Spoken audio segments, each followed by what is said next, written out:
G'day there, you're watching the Aussie BIM Guru, and today you've reached part 2 of my Rhino Inside series where we look at getting Revit parameters.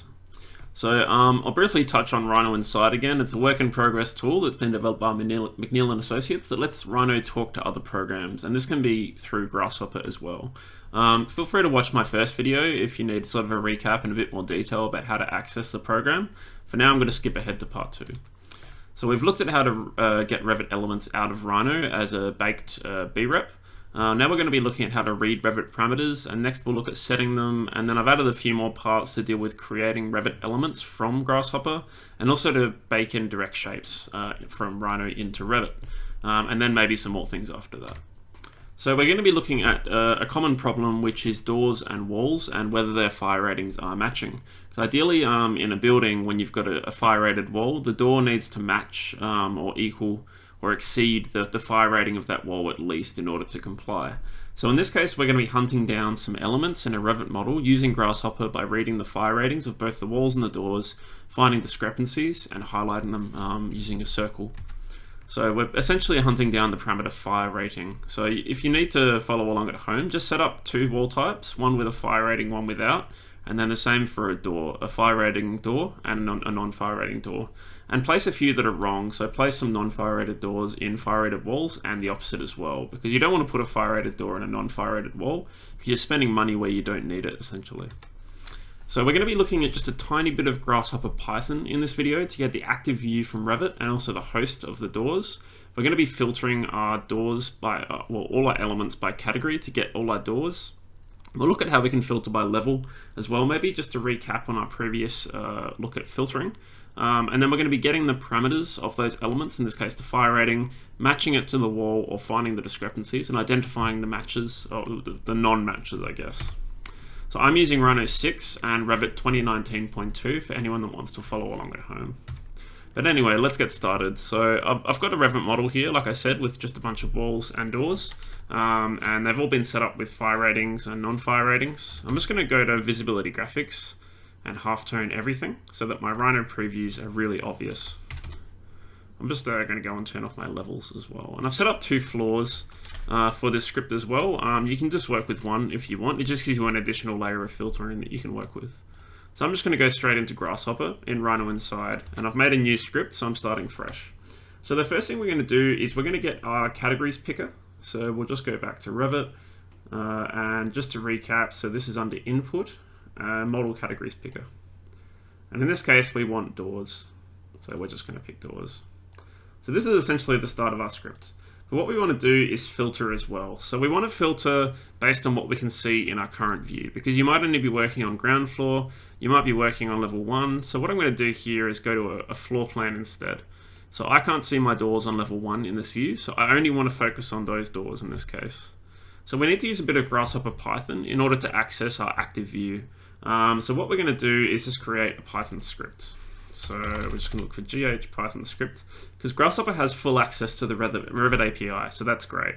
There's going to be no inputs for our Python script. It's just going to be an open-ended script that gives us 2 outputs. And we're going to want 2 outputs. We're going to want to get the active document, just in case, so we'll make it a flexible node that you could use in feature. And we also want to get the active view. It's a really short and a really easy Python script for those that haven't used any Python. So I'll try to explain what I can as I go along. I'm still quite new to Python as well, so I'll see what I can do in terms of breaking it down for you. So if you open Editor, currently we don't have a great deal in our starting point for Rhino. So it's got a few things like just how you should define your inputs, how you should define your outputs, the author, version. It automatically knows based on the computer who's done it. And all it's got at the moment is the ability to import Rhino syntax. So we actually need quite a lot more than this. So I don't think we even need Rhino syntax by the look of it. We're going to go import CLR, and this is the common language runtime for those that don't know what it means. And then we're taking add reference. So you can see we have full access to the API from Revit, so that's really cool. So we want to get Rhino Inside.Revit. And then we also want to import from Rhino Inside.Revit. We're going to import Revit, and we're going to convert, and we're going to call on common language runtime, add reference, and we're going to get the Revit API so that we can start making references to API commands in Revit. Then we're going to get a pretty common thing. So we're going to go and get the Revit DB objects and import everything, or wildcard. I suggest looking up Python tutorials for Dynamo if a lot of this doesn't make sense, because I'm not really focusing on this as the video's topic. So we're going to get the API UI as well. Okay, so at that point we can just test our Python scripts. No issues, but the script doesn't do anything at the moment. All it's done is imported the Revit API that we can work with. So we're going to define two variables. We're going to define document and view. And document will equal Revit.active DB document. And this is essentially our active document. So I'll run this, and now this should define our active document. And likewise, we want to get from document the active view. So I don't necessarily need to output document. I could internalize it to the Python script, but I think it's great to have both available as variables in future. So I'll test, no issues, and we should get both. So there we go. We've got our view plan. It seems like we're not getting our active document, which is a bit odd. It was working for me before. Document, I'll just make sure I've spelt my variable correctly. I think I've spelt it correctly.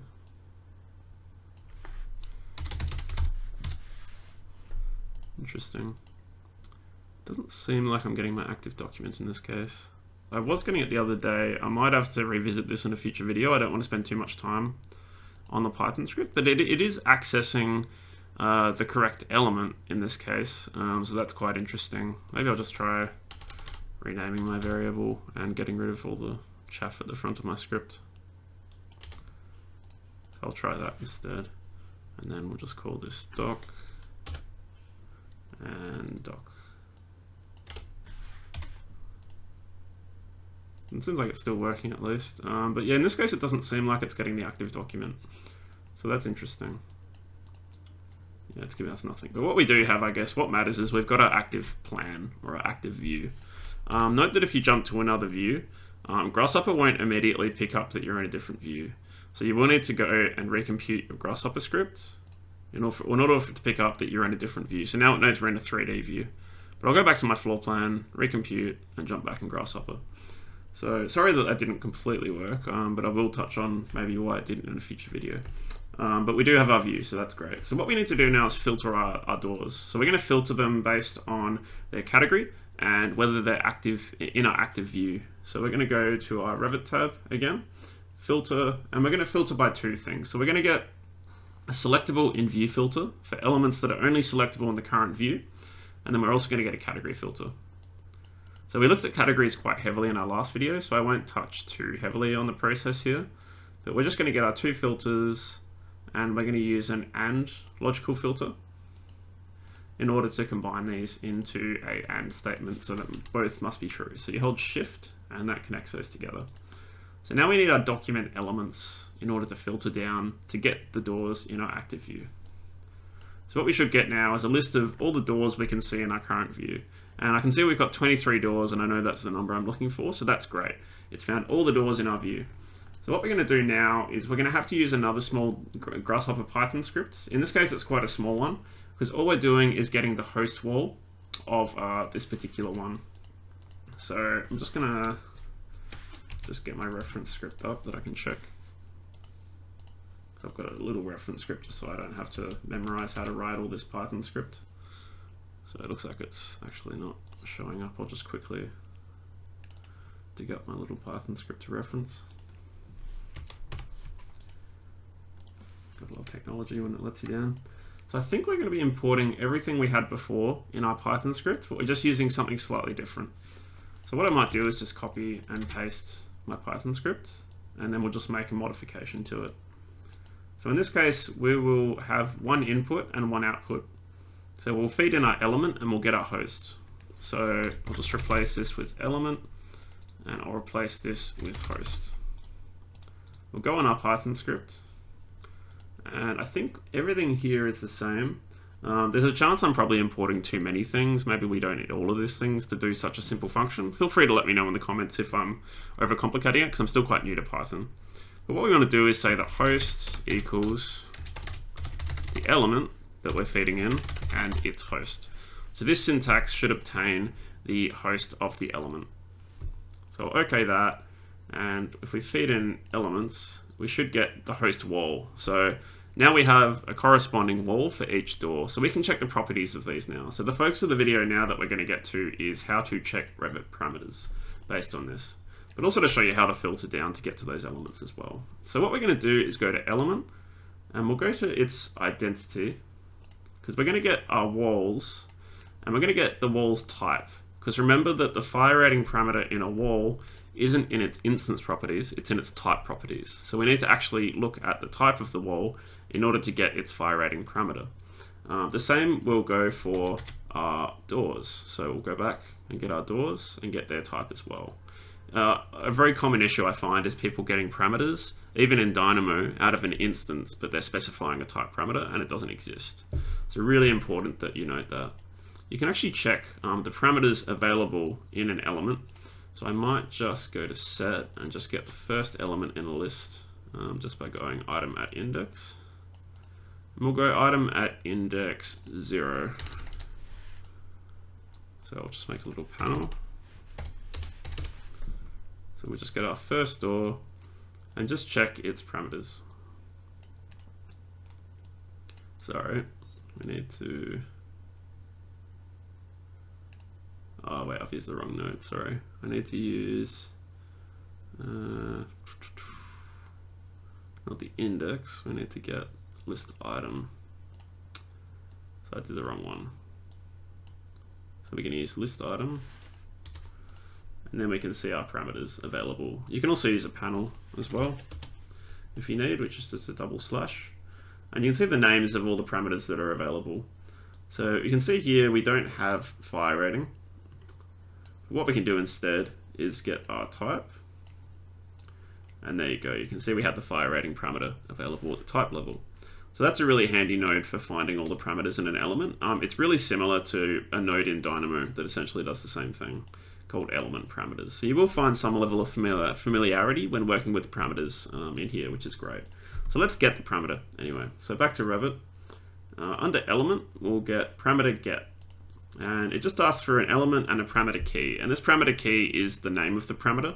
It's not like a number where it has to correspond at a certain level. So we're going to get, from each of these types, we're going to get fire rating. So I'll just make a panel called fire rating. And I'm just going to put this in the middle because we're getting both. But essentially what we should end up with is that value. So I've actually got some with no fire rating, so they'll just give me a null. But then I have some with 2-hour fire rating as their value. And of course, we're just going to be getting the same again, but in this case for our doors. So essentially we have two lists that we can compare to each other to find matches and discrepancies. So what we can do now is just run an expression. I did try using an equals node here, but it doesn't work. So what we'll do instead is just get an expression editor. And I'll just get wall and door. You can call these whatever you want. I'm just defining variables. And we're just checking it does wall equal door. So we'll say does wall equal door. And we should get a list of trues and falses where our discrepancies occur, where they don't match each other. And these are the ones we're going to want to highlight in Revit. So you can see at the moment we still have no preview in Revit. We haven't told anything to preview a particular way. But what we've got now is a list that we can dispatch. So we're going to call on the dispatch function from Grasshopper. And from our list of doors back here, we're going to dispatch based on whether they match or not to find the ones that cause an issue. And when they're not equal, it will be list B. So now you can see we have 5 that it's found that are a problem. So what we can do now is just generate a small element preview, which is quite easy. So we'll just go here, element preview, and immediately you can actually sort of see where they are.